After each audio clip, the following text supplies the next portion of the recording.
Hey everyone, Alex here from redlemonclub.com. Now, if you don't know Red Lemon Club, make sure you go to redlemonclub.com to check out articles, podcasts, videos, and various ideas related to the process of growing your creative business, especially an extraordinary one that makes a big impact, is scalable, and makes a lot of money. This is what we want as artists, and I want to help you guys as best as possible.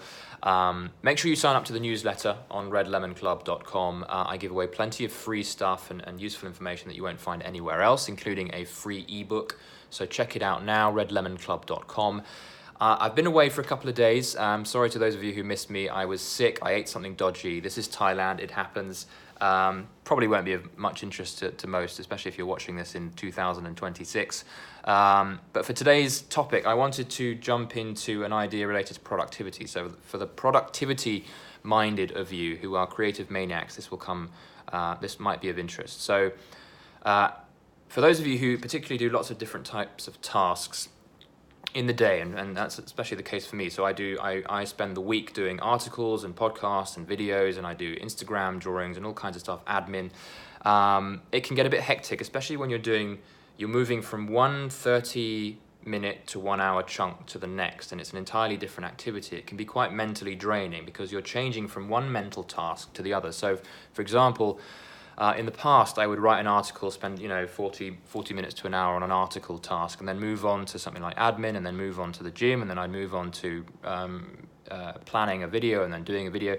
It would mean that the day would be quite exhausting because you're jumping from so many different tasks to the next, which is why I've recently adapted a new approach to productivity.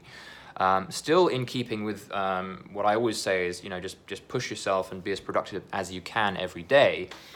I would suggest at least considering batching your tasks to certain time chunks. So for example, I might on a Monday write 3 articles in a 4-hour period, maybe less. It might take me less time, and that would be in the Monday morning, and I'd have time set aside for just batching article work. So I would be in the same frame of mind. So I wouldn't have to jump from sort of one mental type of task to another, and it would allow me to just sort of push out 3 articles quickly, more efficiently and more effectively. That would leave the rest of the day for me to be able to do whatever else I wanted for that day. And then, of course, the rest of the week, I would not have to think about articles until the following Monday. So I've got Monday dedicated to just articles. I've got Tuesday dedicated to only podcasts. So I will record 2 podcasts on a Tuesday and 2 more podcasts on a Wednesday. That means that for 2 days out of the 7, I've got podcasts on my mind, and then for the rest of the week, I don't need to think about them. I can just plan them and edit them on other times of the week. So batching has been really useful because it's allowed for me to minimize all that additional energy wastage that comes from jumping from one type of activity to another. So consider how you might apply that to your own life. What can you do to batch certain types of tasks into a chunk of time within the day, a time block within a particular day? So this is how you might approach it. You might set aside within your daily schedule, you might say, okay, from 8 a.m. to 12 p.m., I'm going to set aside this chunk of time to batch work.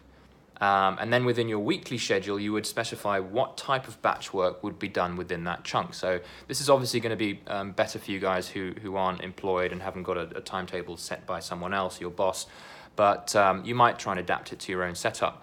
So you might, for example, have articles. In my case, I've got articles for the Monday, podcasts for Tuesday, Wednesday. Thursdays, I'm looking at batching videos, and then Friday, I'm doing Instagram drawings. I'm not there yet. I'm still kind of working up towards that and getting more efficient at the whole process. But it's had a good impact on my productivity for the week. It's actually improved things dramatically, to be honest with you, because now I've got time from the lunchtime period onwards to focus on all the other stuff that would have been very difficult to do had I kind of spread everything through the day as I normally did in the past. So batching has really helped because, as I said, you are using the same kind of mental flow, the same mental process to just within a short period of time as well. You've got that kind of deadline effect as well, which encourages you to work more efficiently and more quickly.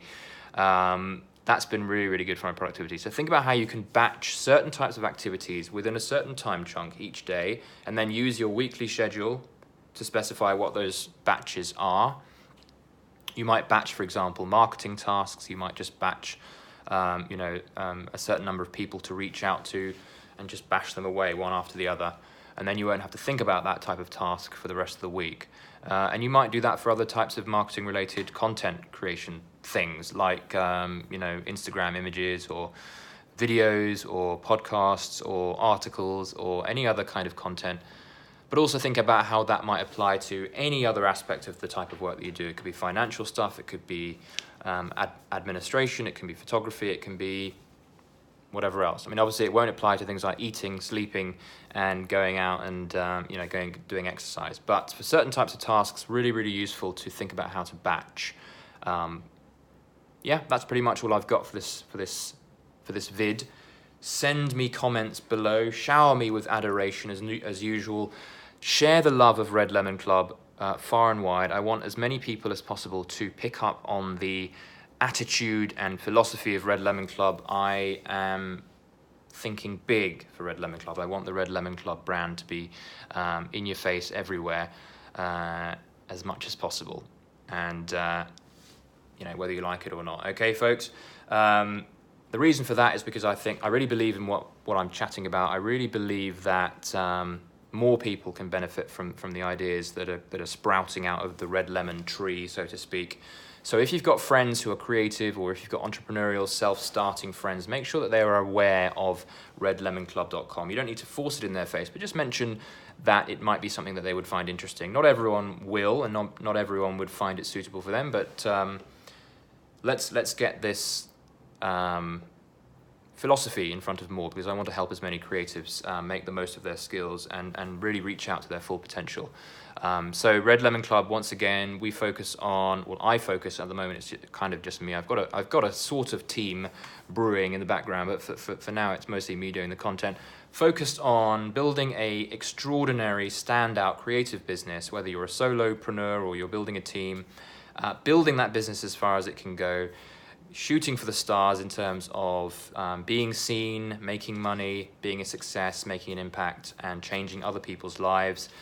And that's about it, really. I hope that makes sense. So thanks again for watching, and I will see you tomorrow.